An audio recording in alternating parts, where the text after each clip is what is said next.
ఇరుముడి movie మరొక బలగం movie ఇది.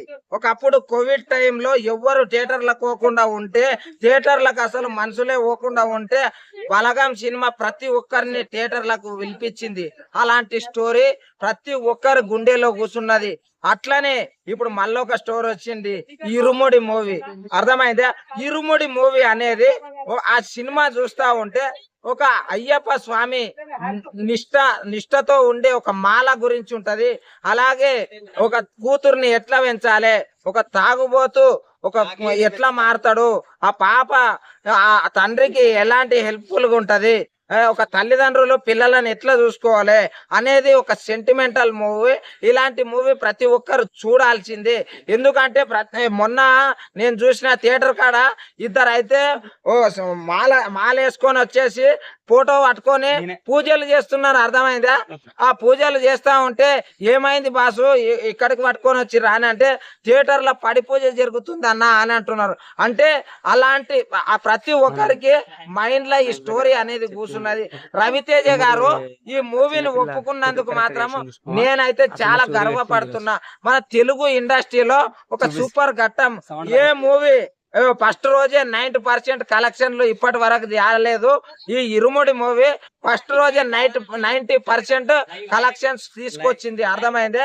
ఆ మూవీ ఇప్పుడు ప్రతి రోజు అసలు చిన్నగా రిలీజ్ అయింది. అసలు ఇరుముడి అంటే ఇది కూడా కట్ చేయి, ఇది కూడా పోతది అని ప్రతి ఒక్కరు అనుకున్నారు. ఇరుముడి పోతది అని చాలా మంది కోరుకున్న వాళ్ళు ఉన్నారు.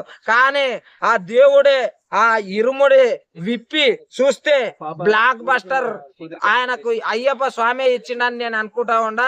ఎన్ని సినిమాలు ఫ్లాప్ అయినాయి రవితేజ అన్నాయి. అసలు ఈ సినిమాలో డిఫరెంట్ యాక్షన్ చూపించిండు. ఆయన యాక్షన్ కి ప్రతి ఒక్కరు ముగ్ధులైపోయారు. ఆయన యాక్షన్ ని చూసి ప్రతి ఒక్కరు అసలు ఏం యాక్షన్ అని కన్నీళ్లు పెట్టుకున్నారు. అసలు ఆ పాప చనిపోయినప్పుడు అయితే అమ్మ ఆ సీన్ చూస్తే కళ్ళకి వెళ్ళి నీరు కార్చని వాళ్ళు అంటూ ఎవరు లేరు ఆడియన్స్. నేను ఇదైతే చెప్తున్నా. అసలు ప్రతి ఒక్కరు థియేటర్ క్లిప్పింగ్స్ తీసి పెడితే కన్నీళ్లు గారినవే ఉన్నాయి తప్ప వేరే ఏం లేవు. ఇప్పటికైనా అర్థం చేసుకోండి. మీరు కోట్లు పెట్టి సినిమాలు తీసి యాక్షన్లు ఇట్లా విలన్ని గుద్దితే 10 మంది చచ్చుడు కాదు ఇంపార్టెంట్. జనాలకు ఏం కావాలి, జనాలకు ఎలాంటి స్టోరీలు కావాలి, జనాలు ఏదాన్ని ఇష్టపడతారు అనేది ఈ ఇరుముడి మూవీ తోటి రచయితలు గాని డైరెక్టర్లు గాని ప్రతి ఒక్కరు ఇదాన్ని చూసి అర్థం చేసుకోవాలి. అందుట్లో మల్లెపూల పల్లకి సాంగ్ వచ్చినప్పుడు ఎంత సూపర్ అండి. ప్రతి ఒక్క ఆడియన్స్ లేచి డాన్సులు చేస్తున్నారు, అయ్యప్ప స్వామిని తలుచుకొని చప్పట్లు కొడుతున్నారు.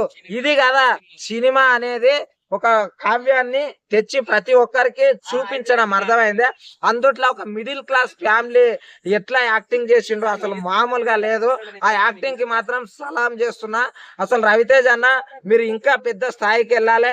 ఇలాంటి ఈ సినిమానే కాకుండా ఇంకా పెద్ద సినిమాలు మంచి మంచి స్టోరీ ఇలాంటి స్టోరీలనే మీరు సెలెక్ట్ చేసుకోండి. ఒక దృశ్యం లాంటి స్టోరీలు కానీ, ఇరుముడి లాంటి స్టోరీలు కానీ, ఇంకోటి లేకపోతే ఇంకా చాలా స్టోరీలు ఉన్నాయి కదా, కొత్తగా తీయండి.